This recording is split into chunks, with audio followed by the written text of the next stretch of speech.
Pop quiz. Who's the whitest prophet in history? You're probably thinking Joseph Smith, founder of Mormonism, right?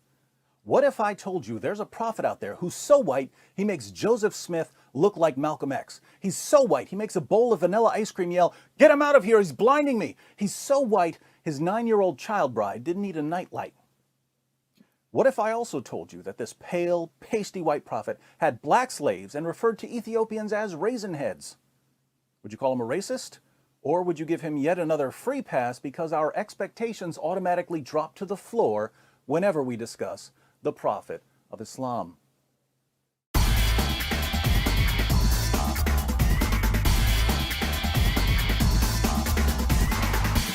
Many people who haven't read the Muslim sources assume that Muhammad was dark-skinned, but Arabs are classified as Caucasians and they can exhibit a variety of shades and tones. So if we want to know what Muhammad looked like, we'll have to go through some of the descriptions of his appearance found in the hadith. Now, if Muhammad were sitting in a crowd of his fellow Arabs, how would we spot him? Sahih Bukhari, number 63. Narrated Anas bin Malik, while we were sitting with the Prophet in the mosque, a man came riding on a camel. He made his camel kneel down in the mosque, tied its foreleg, and then said, "Who amongst you is Muhammad?" At that time, the Prophet was sitting amongst us, leaning on his arm. We replied, "This white man reclining on his arm." "Hey, which one of you is Muhammad?" "This white Tom Willis-looking white guy leaning on his white arm, that's who." But let's keep reading about a prophet who makes the Brady Bunch look like NWA. Sahih Muslim, 6081. It was narrated that Abu Juhayfa said, "I saw the messenger of Allah with a white complexion and some white hairs."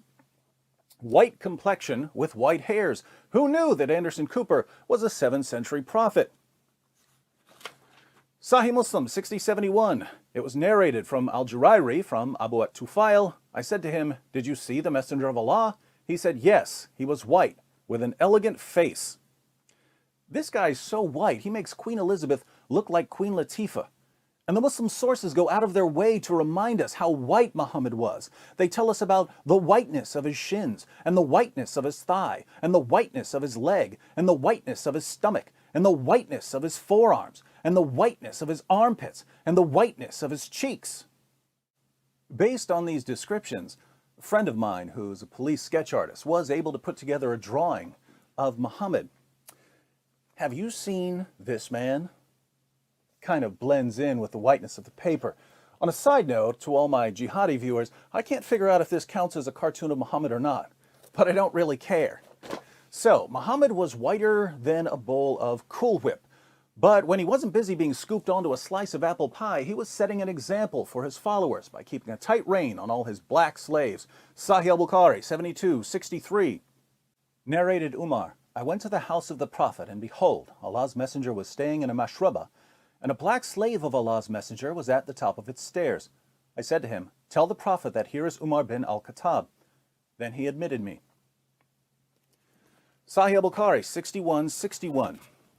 Narrated Anas bin Malik, Allah's messenger was on a journey, and he had a black slave called Anjasha, and he was driving the camels very fast, and there were women riding on those camels. Allah's messenger said, "Waihaka, O Anjasha, drive slowly the camels with the glass vessels," i.e. the women. Here's one about a black slave who was shot to death while unloading Muhammad's luggage. Sunan an-Nasai 3858. It was narrated that Abu Huraira said, "We were with the messenger of Allah in the year of Khaybar, and we did not get any spoils of war except for wealth, goods, and clothes. Then a man from Banu ad-Dubayb, who was called Rifa bin Zayd, gave the messenger of Allah a black slave who was called Middam. The messenger of Allah set out for Wadi al-Qura. When we were in Wadi al-Qura, while Middam was unloading the luggage of the messenger of Allah, an arrow came and killed him. The people said, 'Congratulations, you will go to paradise.' But the messenger of Allah said, 'No, by the one in whose hand is my soul, the cloak that he took from the spoils of war on the day of Khaybar is burning him with fire.'" Just to clarify, Muhammad had sex with a 9-year-old girl, robbed caravans, and beheaded hundreds of Jews, but he's good. His black slave, by contrast, grabbed a cloak before the spoils were divided, so he's headed to hell. Welcome to Islam.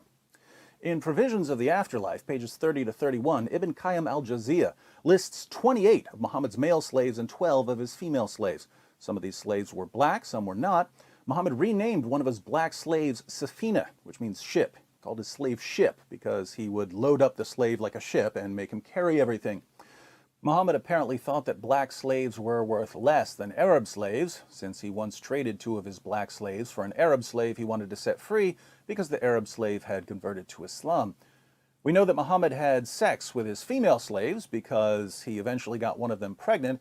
But don't worry, a white leader getting a slave girl pregnant is only creepy when Thomas Jefferson does it. Speaking of leaders, mindlessly obeying Muslim leaders was so important to Muhammad that when he wanted to emphasize obedience, he told his followers that they had to obey even the worst leader imaginable. We find Muhammad's worst case scenario in Sahih Bukhari 7142.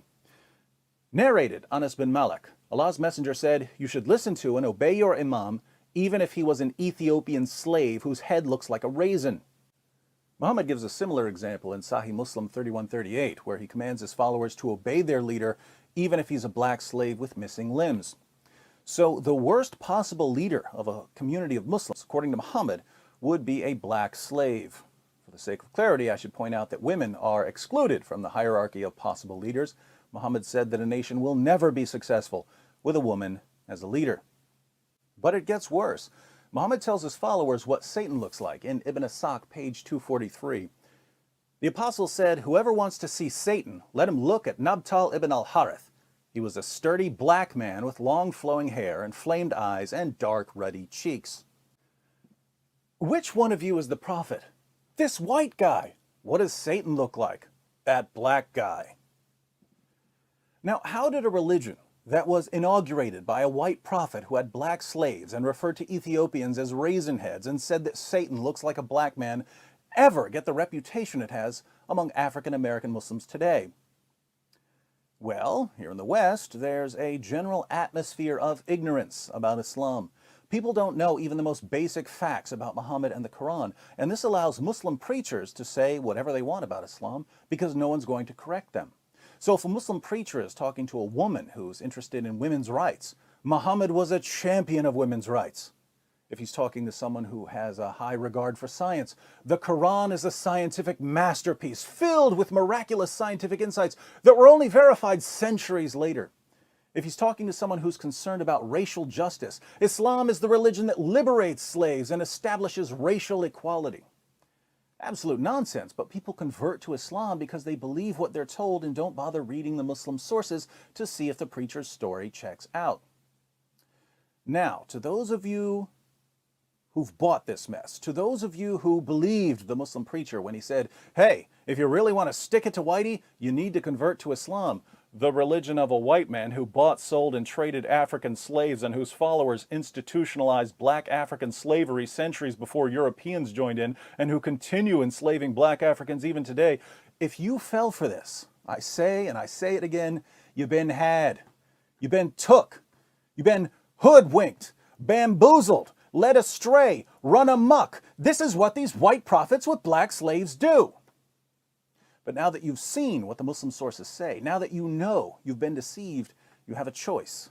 You can either leave Islam or you can continue serving a man whose descriptions in your most trusted sources make him completely indistinguishable from the Pillsbury Doughboy and whose teachings legitimized race-based slavery for 14 centuries.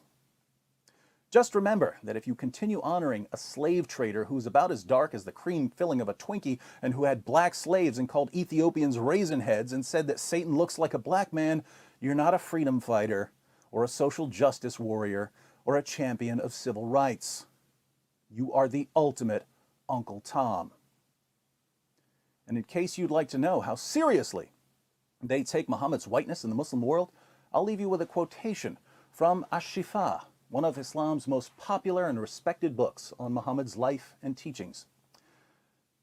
Ahmed ibn Sulaiman, Sahnun's companion, said that whoever says that the Prophet was black is killed. The Prophet was not black. Calling Muhammad a black man was a death penalty.